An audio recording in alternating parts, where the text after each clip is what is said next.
Dr. James Reed hunched over his terminal at the SETI outpost in New Mexico, his eyes burning from 20 hours of continuous monitoring. The facility had been scheduled for decommissioning next month. Another victim of budget cuts and waning public interest in the search for extraterrestrial intelligence. 30 years of silence had convinced most that humanity was alone in the observable universe. It started as a flicker on his screen, a pattern so distinct from the cosmic background radiation that his algorithms flagged it immediately. James blinked, certain he was hallucinating from exhaustion. "Computer, verify signal integrity," he commanded, voice cracking. Signal integrity at 99.8%. Origin: Proxima Centauri system. Pattern indicates artificial construction. The room seemed to tilt around him. He fumbled for his phone, dialing Director Anna Wilson with trembling fingers. "This better be important, Reed." "It's 3 a.m., her groggy voice answered. "We've got a confirmed signal. Not random. Not natural. It's them." The silence on the other end lasted precisely 5 seconds. "Don't move. Don't call anyone. I'm on my way." Within hours, the quiet SETI facility transformed into a hive of activity. Government officials, military personnel, and scientists from every discipline poured in. The president was briefed. The UN Security Council convened an emergency session. The signal continued unabated, a mathematical sequence impossible to dismiss as natural phenomenon. When decoded, it contained a simple message in binary that translated to, "We see you. We are coming." "How long?" General Thomas Parker demanded, looming over the team of astrophysicists. Dr. Lisa Morris, the lead physicist, cleared her throat. "Given the origin point and assuming they have technology even marginally superior to ours, anywhere from 2 to 5 years." "That's not much time to prepare," the general muttered. "Prepare for what exactly?" James interjected. "First contact could be the greatest moment in human history." The general fixed him with a steely gaze, or the beginning of the end. As news filtered through classified channels, divisions emerged. The optimists viewed the message as an invitation to join a galactic community. The pessimists saw only threat. Humanity had spent its history conquering and subjugating. Why would advanced aliens be any different? 1 week after the initial detection, a second message arrived. "Your weapons are noted.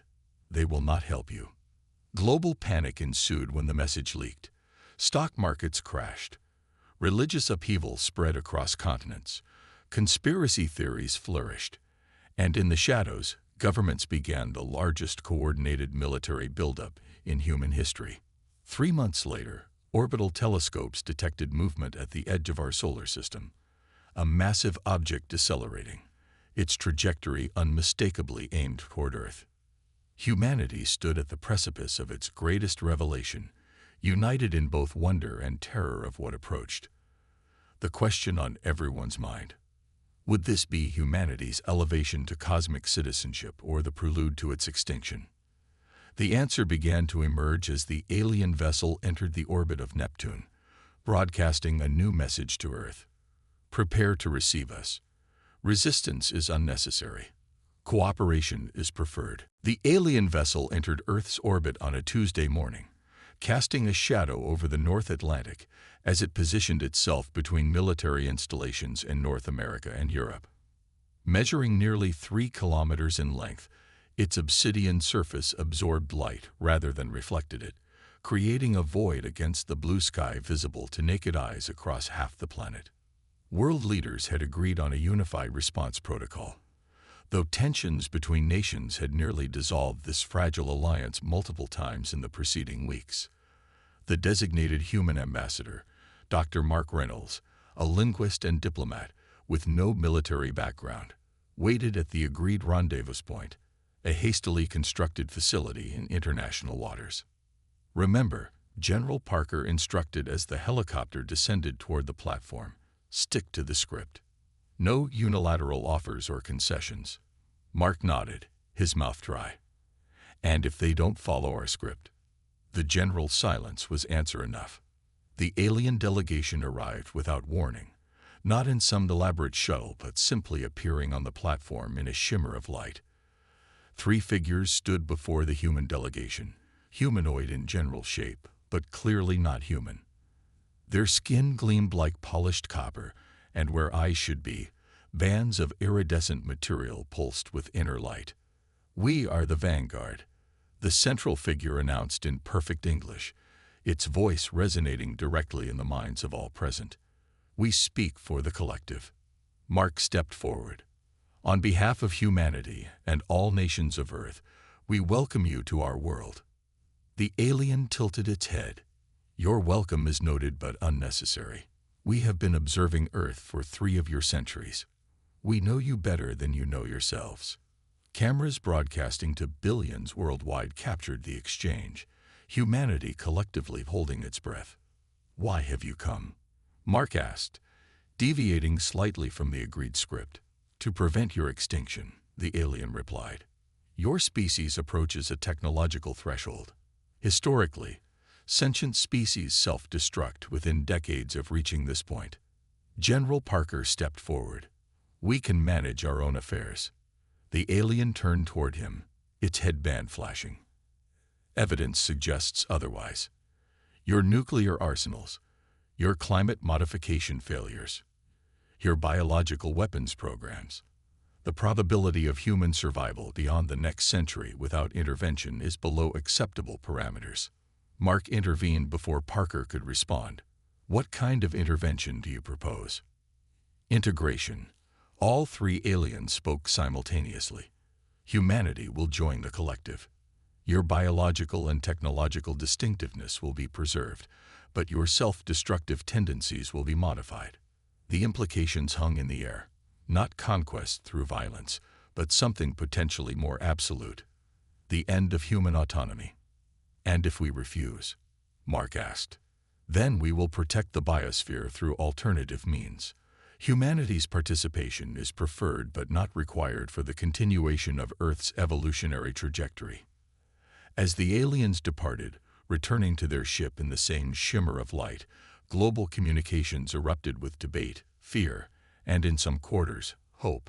National leaders convened an emergency session, while military commands worldwide moved to high alert. In orbit, the alien vessel remained motionless, a silent reminder of humanity's new reality.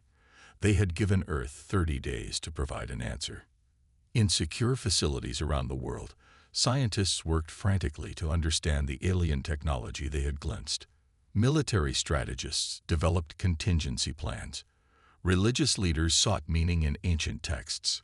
And ordinary people looked to the sky, wondering if they were witnessing the dawn of humanity's greatest achievement or the beginning of its end. 2 weeks into the 30-day decision period, the alien vessel, now commonly called the Sentinel, dispatched smaller craft to hover above major population centers worldwide. No hostile action followed, but their presence created an atmosphere of constant unease. Each craft projected a field that disrupted electronic surveillance, creating blind spots in humanity's global monitoring systems.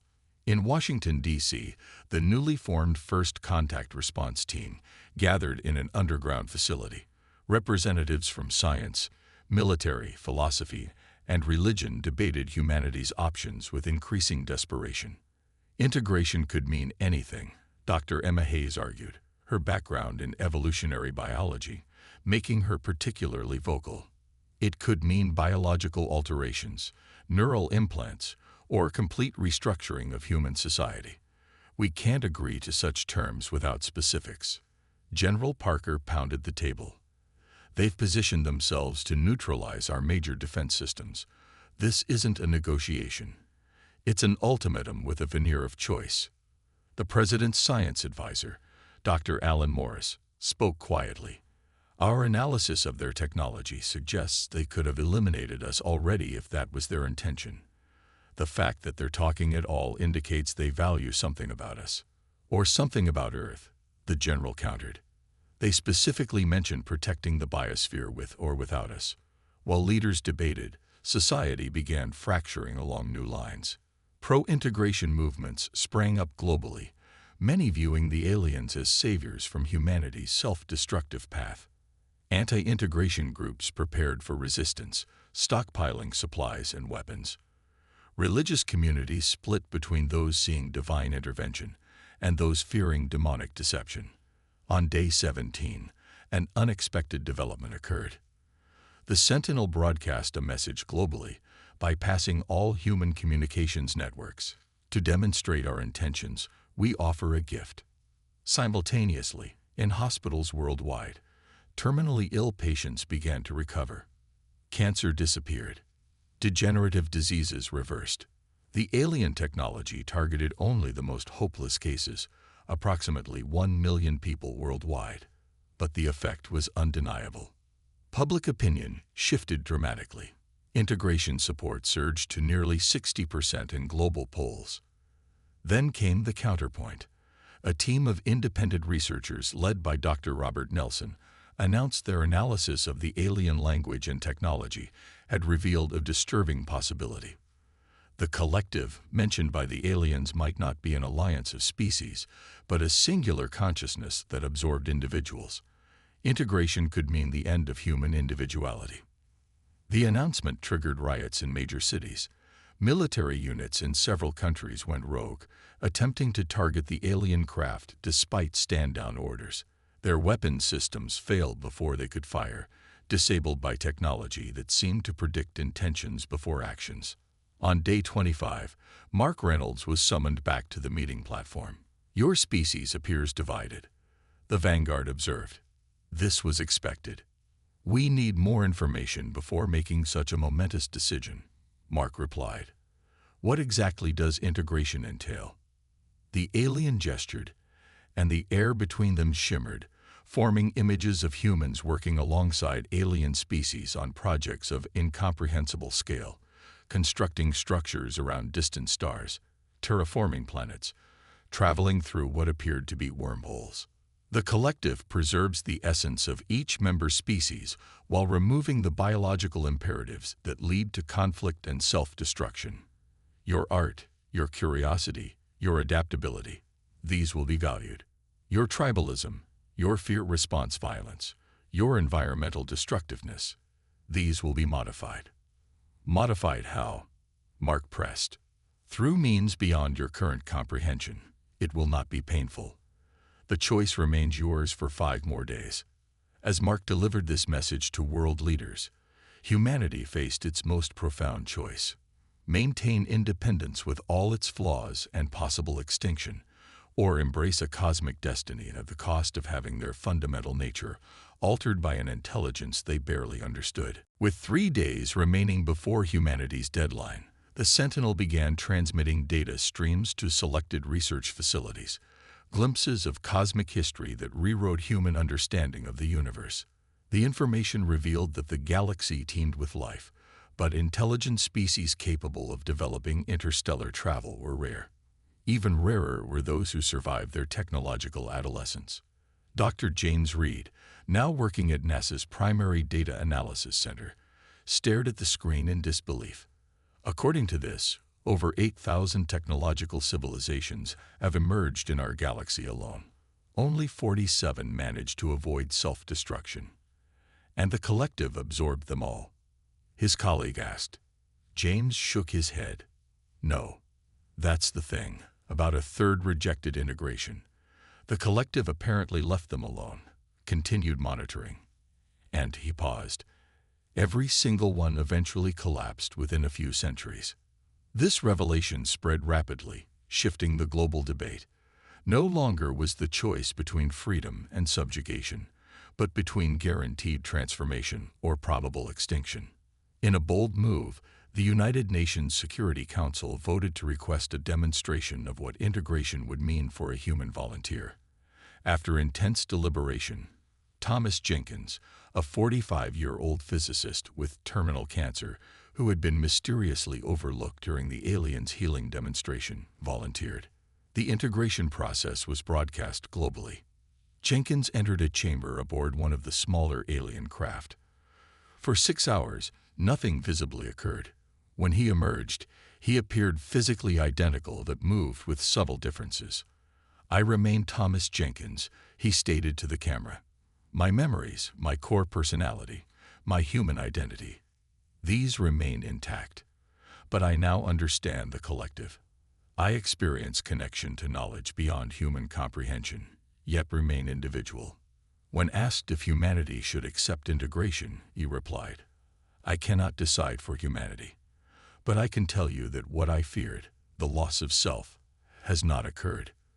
What has changed is my perception of what self means." Scientists subjected Jenkins to exhaustive testing. His cognitive abilities had expanded exponentially. He could process information at rates impossible for unmodified humans. Yet psychological evaluations confirmed continuity with his pre-integration personality and values. As the deadline approached, world leaders convened for a final vote. The decision was not unanimous. Several nations, led by a coalition of smaller countries with strong national identities, rejected integration outright, demanding the right to remain unmodified, even if it meant eventual extinction. The vanguard accepted this fractured response, with what seemed like disappointment but not surprise. "Partial integration has precedent," they communicated. "Those who choose to remain outside the collective will maintain autonomy within designated regions.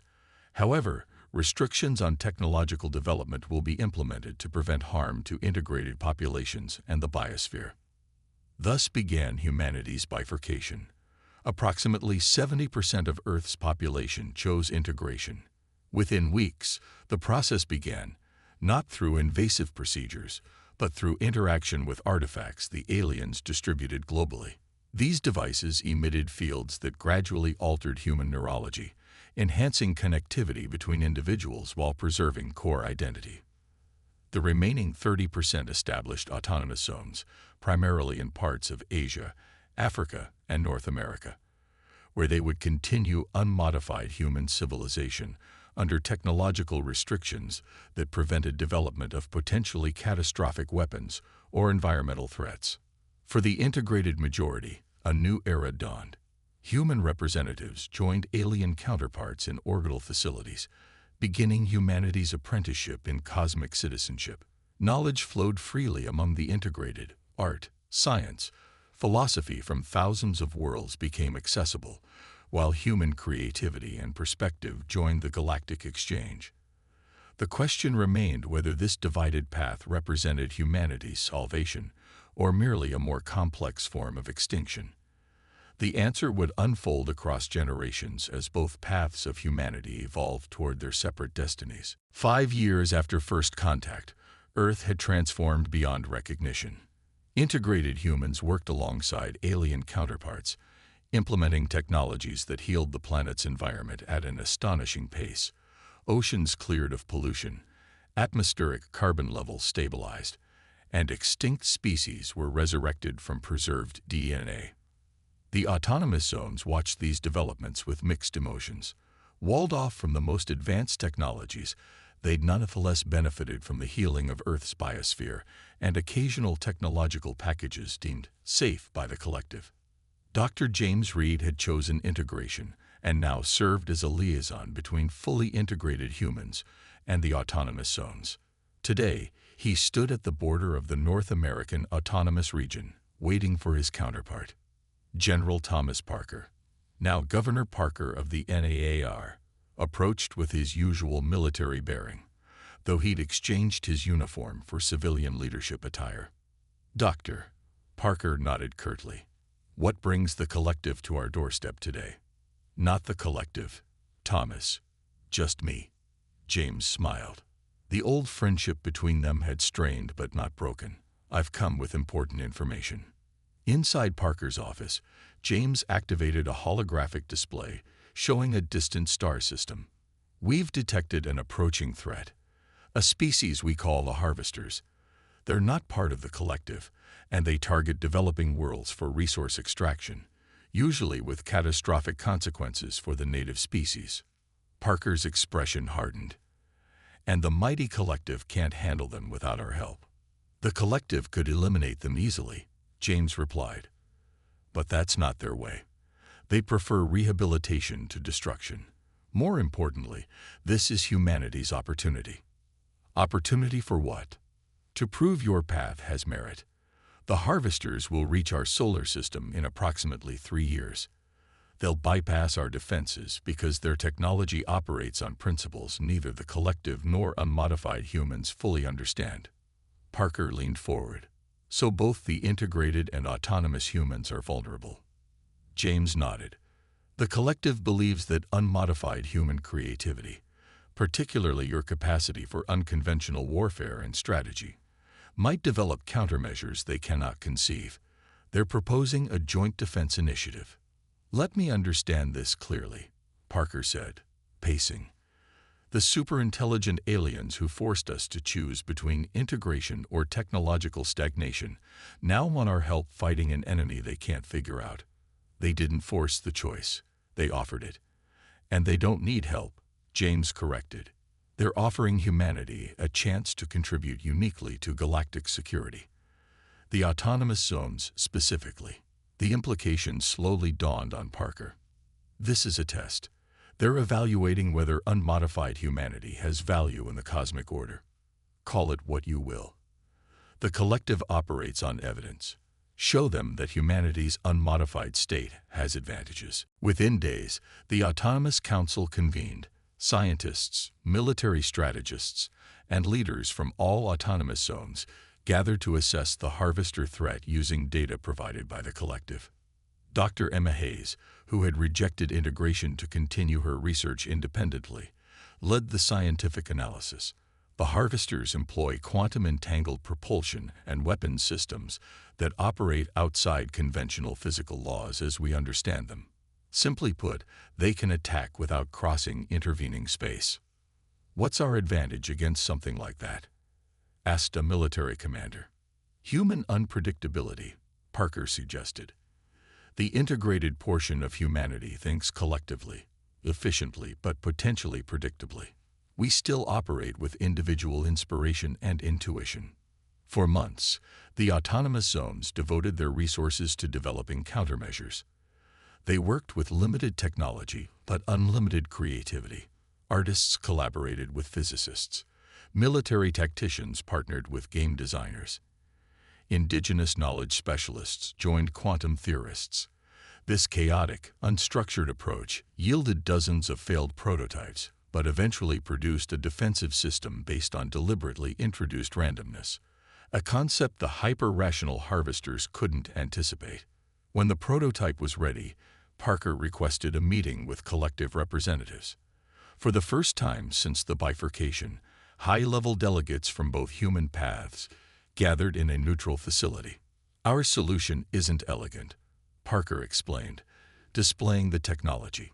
It's messy, partially theoretical, and relies on principles we can't fully explain mathematically. But our simulations suggest it will work. The alien representatives examined the technology with their equivalent of skepticism. Your approach introduces chaotic variables that defy optimization, one observed. Exactly, Dr. Hayes replied.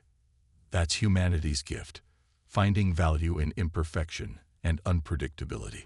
After deliberation, the collective accepted the autonomous zone's contribution.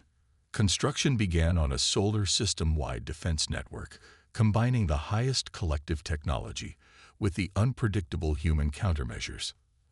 As they worked side by side, integrated and autonomous humans rediscovered their common ground.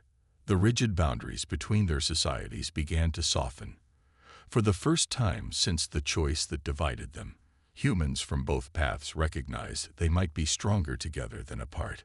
The harvester threat had become humanity's call to action, a chance to prove its worth on the galactic stage, not as junior partners or preserved specimens, but as contributors with unique and valuable perspectives. As the predicted arrival of the harvesters approached, Earth underwent another transformation. The formerly strict boundaries between integrated and autonomous zones blurred as collaboration necessitated greater interaction.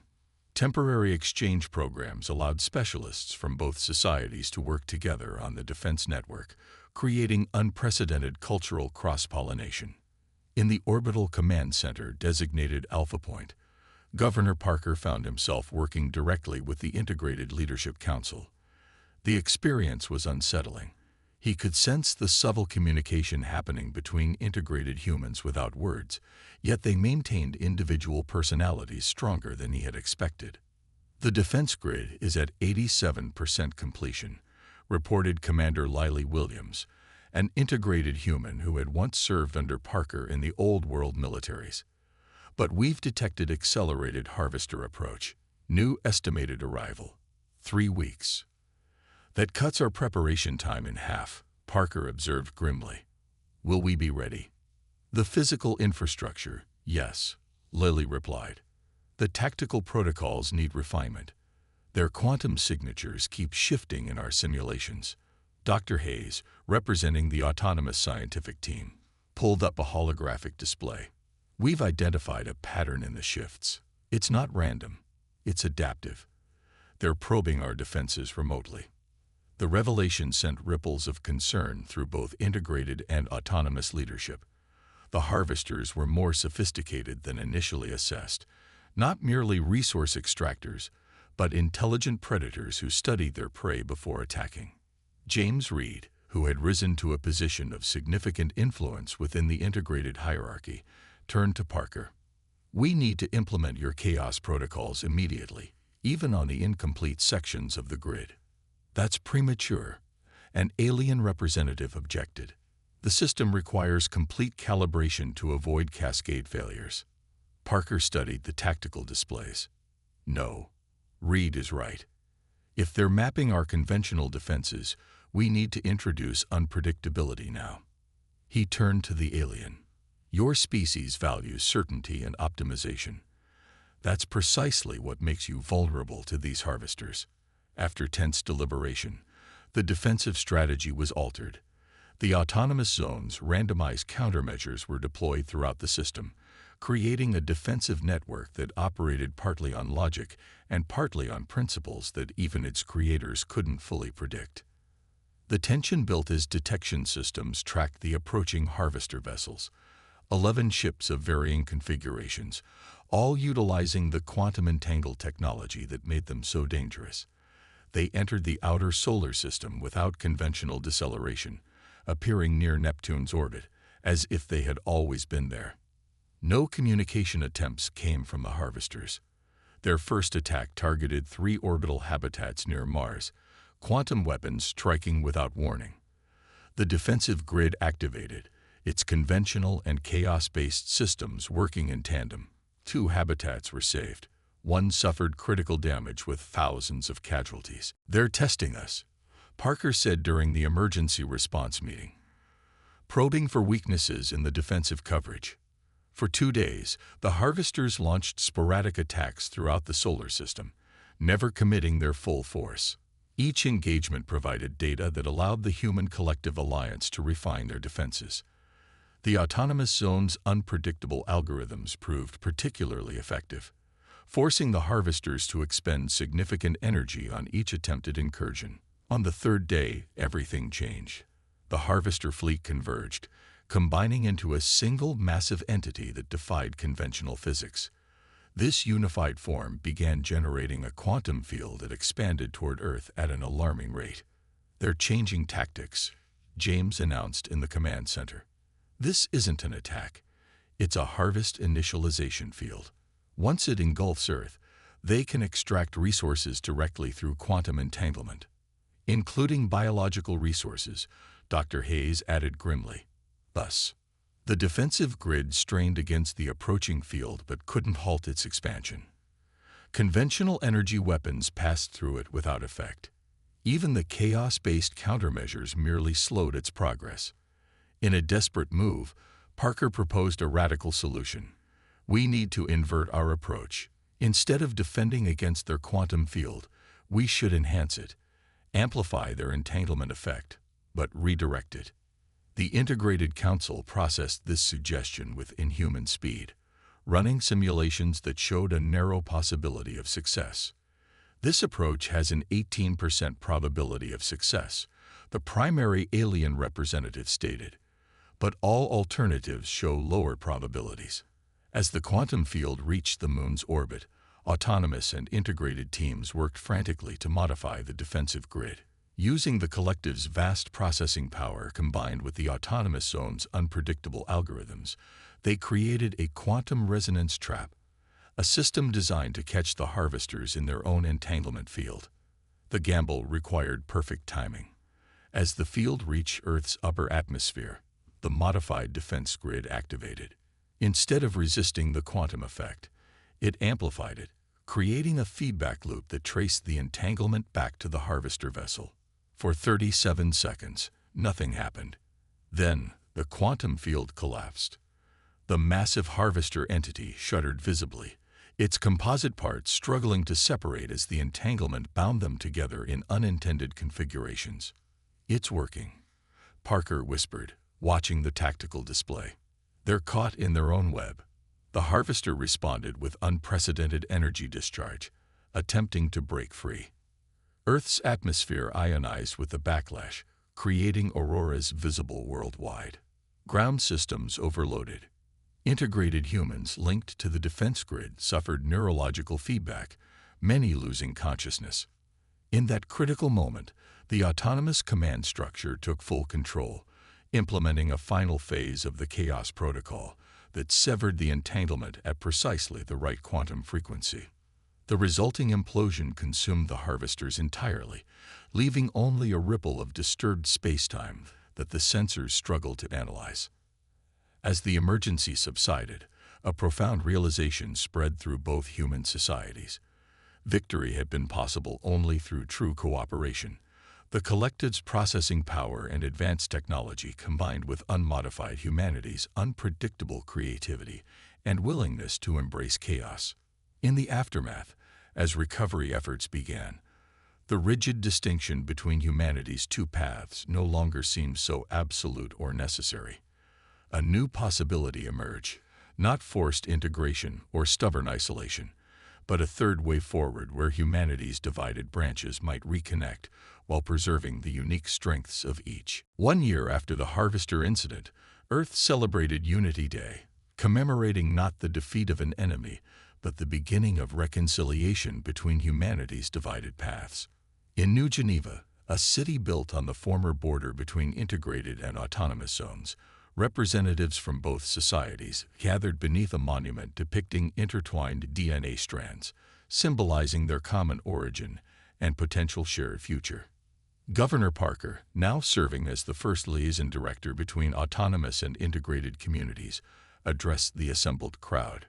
"A year ago, we faced extinction. Instead, we discovered something more valuable than survival. We rediscovered each other. The choice that divided us need not define our future." The crowd included both integrated humans with their subtle neural interfaces and unmodified humans who had chosen independence. Between them stood a growing number who represented something new. Individuals who moved freely between both societies, experiencing temporary integration when collaborating with the collective, but returning to unmodified states for periods of independent development. This third path had emerged organically after the battle, when emergency medical procedures required temporary integration of autonomous zone specialists. Rather than rejecting this hybrid approach, both societies had recognized its potential advantages. Dr. Emma Hayes, now leading the Hybrid Development Program, explained the technical aspects to a delegation of alien representatives. Integration is no longer binary, but exists on a spectrum. Humans can modulate their connection to the collective according to task requirements, while preserving individual cognitive patterns during creative and experimental phases. The collective had initially expressed concern about this approach, but evidence had become difficult to ignore. The hybrid integration model had already produced technological and artistic innovations that neither fully integrated nor autonomous humans had conceived independently. James Reed joined Parker on the observation platform overlooking the ceremony. "The collective is officially recognizing the hybrid model in their galactic records," he informed his old friend. "Your stubbornness has changed their understanding of consciousness itself." Parker laughed. "Not my stubbornness alone. It took all of us, integrated, autonomous, and even our alien advisors, to recognize that diversity of approach isn't merely acceptable but essential. Beyond Earth, humanity's new unified approach had accelerated its role in galactic affairs. The success against the Harvesters had demonstrated human value to skeptical species within the collective. Human representatives now participated in governance councils, bringing their unique perspectives to civilizations thousands of years more advanced.